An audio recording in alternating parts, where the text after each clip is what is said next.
The orcs came at dusk, when the roots whisper loudest. In the green hush beneath the ancient canopy, a circle of elven young knelt in the moss, their silver hair tangled with leaves, their small hands pressed into the soil as they had been taught. "Listen," whispered Letheriel, eldest among them by only a handful of winters. "The mother breathes." They felt it then, the slow, deep pulse beneath their palms. The forest floor was warm, though the evening air carried the iron scent of approaching blood. Far beyond the birch line, horns blare. Orc hunters. The children's eyes flashed with fear. They had seen what followed those horns: fire in bark, axes in living trunks, laughter at the breaking of fragile things. "Call to her," Letheriel said, though her own voice trembled. They pressed their fingers deeper into the soil. "Great Mother Gaia," they whispered as one. "First root. Deep stone. Shield us." The ground answered. It began as a vibration, a thrumming in their bones. Then the moss thickened, rising like breath drawn in. Roots stirred beneath the surface, coiling, uncurling, waking from old sleep. At the forest's edge, the first of the orcs burst through the underbrush. Broad-shouldered, green-skinned, their tusks glinting in dying light. They moved with the cruel confidence of predators who had never been denied prey. "There," one barked, pointing at the clearing where the elven young knelt. They charged.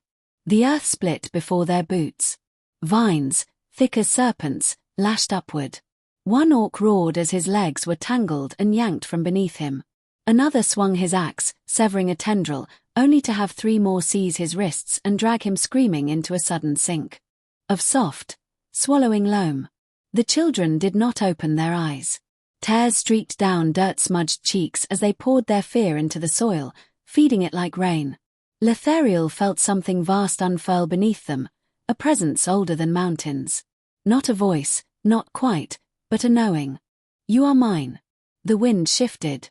From the heartwood of the forest, figures stepped forth, tall and terrible in their beauty. Vanu of the flowing rivers, her hair braided with reeds and starlight. Jr, broad-shouldered and steady, her skin the color of rich earth.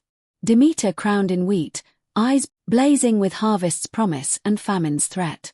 They were not flesh as mortals knew it. They were suggestion and force, woven from bark, river, and root. The orcs faltered. One loosed an arrow. It never reached its mark. A hawk screamed from above, and the shaft splintered mid-flight as if struck by unseen stone.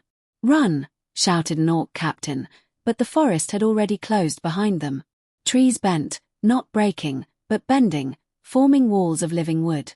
Brambles erupted in thick barricades. The very ground rose in ridges, tipping armored bodies into pits that had not existed a heartbeat before. From beneath the clearing, a colossal root burst upward, spiraling into the shape of a guardian. Its surface shimmered with faces: Terra, Nerthus, Anu, countless names for the same deep force. Eyes opened along its bark, glowing with molten green light. The guardian did not strike in rage. It simply pressed its palm, vast and wooden, against the earth. A shockwave rippled outward. Where it passed, weapons rusted in an instant. Axe heads crumbled to red dust. Bowstrings frayed into useless fibers. Armor buckled as if ashamed of its violence. The orcs stumbled back, suddenly small against the immensity of living ground. One fell to his knees, clawing at the soil as it hardened around him, not trapping, but warning. The message was clear as thunder beneath their feet. "You walk upon a mother." The captain roared defiance and lunged forward with a dagger carved from black stone. He leapt toward the kneeling children, who still had not moved. The dagger struck an invisible barrier inches from Letheriel's back. From the soil between them rose a slender hand of clay and root. It wrapped gently around the captain's wrist. Not crushing. Holding. The ground softened beneath his boots, swallowing him slowly to the waist. He thrashed, but the soil was firm as a mother's embrace. "Enough," breathed a voice through every leaf. The forest went still. The orcs who remained standing dropped their useless weapons and fled. The trees parted to let them run, and sealed shut behind them, erasing their passage as though they had never been. Silence returned, deep and resonant. The guardian of roots dissolved back into the earth. The towering forms of the goddesses faded like mist in morning sun. Only the steady pulse beneath the children's hands remained. Letheriel dared to open her eyes. The clearing was untouched.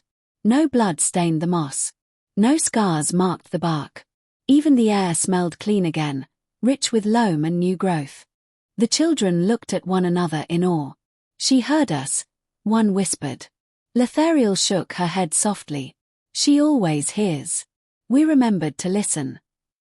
A small shoot pushed up between her fingers, a tender green sprout, impossibly fresh in the churned soil. She smiled and cupped it carefully.